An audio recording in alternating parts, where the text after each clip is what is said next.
Today I want to build a home server for myself, and basically what I have is I have multiple devices lying around at my home. So I want them to be useful for myself, and I wanted to like host my own cloud and create a server where I can host my sites, I can develop on it, I have a Git running on it. So I want to show you what I did with it. So I have two Raspberry Pis that are laying around at my home. One is Pi 3A and another one is Pi 3B. Both of these devices are very capable and very cheap devices that are very performant. I also have a laptop which is a Lenovo Yoga 6, and this is also a very powerful device. If you have any of the device, this can also be used to make a home server. These are very great devices. I have these two Raspberry Pis, one a 3B and a 3A. These are both very capable devices and provide like very good performance for the price. 3B has 1 GB of RAM while 3A has 512 MB of RAM. I would suggest you do not go with these if you want to do heavy stuff.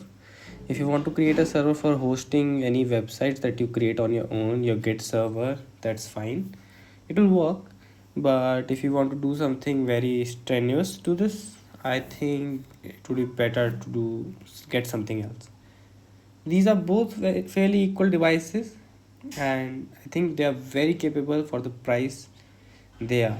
But I will not be going with them. I will be creating a server using my old laptop that I have. It's a Acer TravelMate, and I think you can see why I'm going with it. First of all, it has a fan. It can cool itself. It can run longer than the Raspberry Pi 5 and my slim, thin and light laptop.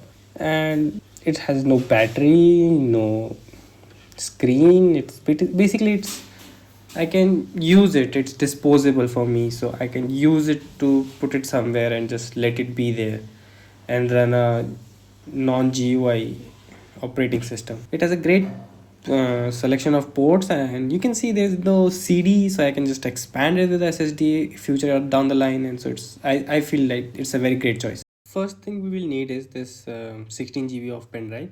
Basically it will be required to install Ubuntu. You will install it on this and we will put it into our laptop, and there we will install it. So let's plug it in. I will switch to screen sharing and I will show you how to download and set this pen drive up. So you are going to go to your browser and then search for Ubuntu Server. Going there, you will get the first link, which will be of Ubuntu Server. Go there, download it. Make sure to download LTS version as it will be supported for a long time to come. Once you have downloaded it, then we need another piece of software, which is Balena HR. So search for that and download it. Basically get your version. I'm using M1 Mac, so I will be downloading ARM version of it. So now once you have downloaded it, open it, select the file which you have downloaded for Ubuntu, select your target, which is our pen drive for me, and go to flash.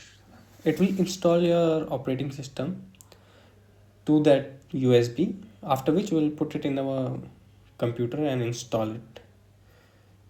Once it installs, just remove your pen drive and we will get the laptop to install operating system to it. I will be connected into the same monitor, so I will remove this one also. Just bring your laptop, plug it in, and put all your peripherals into that. So I will be plugging my HDMI and my pen drive into this. Then I will be moving on to my screen. I will tell you step by step how to install and what to install. So yeah, let's power it on. You can see the power light is up. So yeah, now that you have opened your laptop, click install. Let it install. Do everything step by step as it says. So once you are at the section to install OpenSSH server, make sure you have installing it, because that is required connected from a remote computer basically. Once you have done that, we can move on, continue to do it as it was installing. Once everything is installed, just log in with the username and password that you gave, and you will notice that there is a IPv4 address mentioned here. So take a note of it. It will be used later on when you want to log into your computer using another computer. Now let's open our personal computer. and we will open terminal there and log into this one.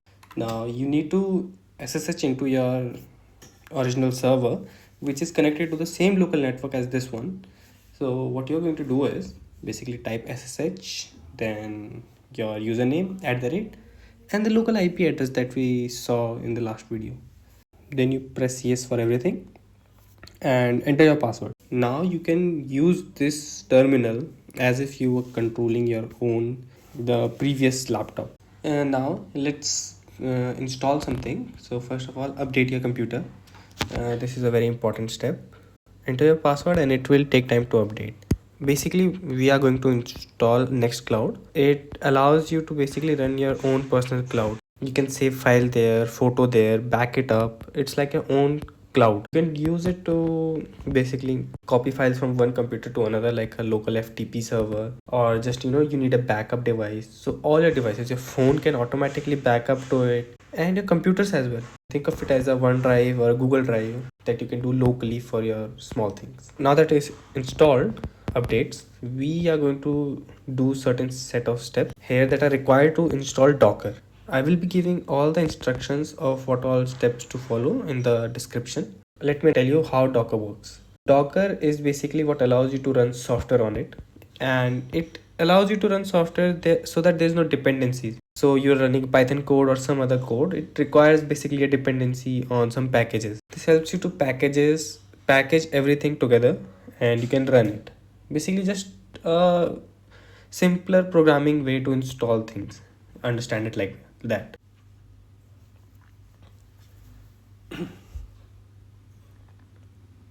Once the Docker installation is finished, we need to move on to installing Nextcloud. So let it finish. I will move on to that part. Installing Nextcloud is very simple. We need to create a YAML file and we need to tell it what all things that we need to install, and Docker will get all those things and install it automatically on our server. Once we have that, we will just do Docker compose up and it will start pulling all the data that we need. Once this is done, we will be able to access this.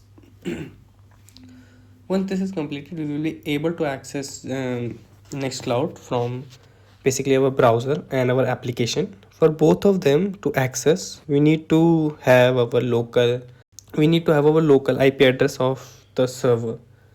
Now you need to make that server's local ID as static. You can go through some online tutorial. I will find some and have a link below.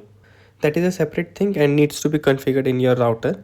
Once this is installed, we can go to our browser and paste that IP address. We need to then put colon and 8080 around it and it will directly take us to Nextcloud.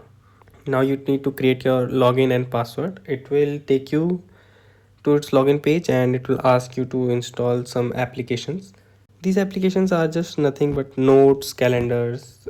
So basically what it is like locally on your system, you have a notes that will sync to this Nextcloud, your own server. Same as your calendar, you can host your own mail service. That's a bit advanced thing. We do not need it, but you can do that. And once this is installed, these apps, I will tell you like what the UI is and how you can navigate through it. We will like try to upload some things and you can then try it on your computer as well and just sync your devices across. Okay, so this is what it looks like. You have all your files here on the top. You can click here. It will take you to home. This is the first thing that loads, and on top if you go, you can go to your files. When you go to your files, it will show you all the files and you can just upload any file here. I feel it very useful if I record something on my phone and I can just send it to my computer. So what I will do is I will create a new upload files. So I have this basically a short that I've been creating for YouTube. I can click this and yeah, it's just uploading it here. This server, and I can download it directly on my phone as well. I can upload anything from my phone as well. I can install it there. So there are photos, activities, notes. Basically you can take any notes and that's very useful. So there's an app for Nextcloud on Play Store and notes. what it does is it will ask you the IP. This should be the local IP address of your server, and to be able to access it, obviously you need to be connected to your Wi-Fi, same Wi-Fi that your laptop is connected to. So most likely you are at home and your server is also at home, so every night you came, it will sync everything. And I think it's pretty neat. As you can see, it just works. You can also have a like desktop application, or you can just upload it as a Google Drive, anything that suits you. And with this I want to tell you that it took me a lot of time to build it, and I will be doing a lot more on this server. Like, I want to deploy my own sites, I want to make my home automated, I want to do many things that will be automated, and I will host it on the server.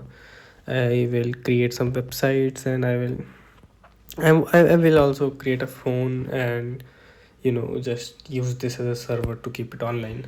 Obviously I will be able to use it at home or to show off like an office or to friends, anyone. Yeah, so I hope to see you in the upcoming videos. I have lots of things planned. Like, press like if you like this video, press dislike if something was not up to expectations, and leave a comment on what did you think about this. And if you try it out, let me know also, that let me know how your experience was, and yeah, we can have some chat.